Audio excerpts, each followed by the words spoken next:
continuació us presentarem la pràctica 4 de mecànica de fluids.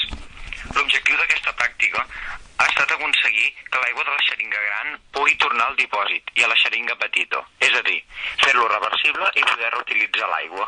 I amb això aixecar pesos també. Per dur a terme aquest experiment hem necessitat 3 xeringues.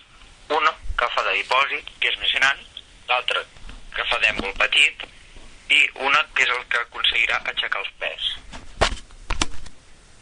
A part de les xeringues, també hem necessitat uns connectors que connecten els tubs entre si. També hem necessitat una clau de pas, que permet que l'aigua passi o no. Aquesta clau de pas té 2 posicions, tancada o oberta. Tancada permet que al prémer l'èmbol petit tota l'aigua passi a la gran sense que pugui tornar al dipòsit. I oberta permet que al prémer la xeringa gran tota l'aigua pugui retornar al dipòsit i a la petita per la branca nova. Per fer que l'elevador o èmbol gran baixi, s'ha de xuclar per la petita i, seguint el principi de Pascal, farem una força més petita per utilitzar l'aigua i fer-la tornar al dipòsit i a la mateixa petita. D'aquesta manera es pot repetir moltes vegades l'experiment.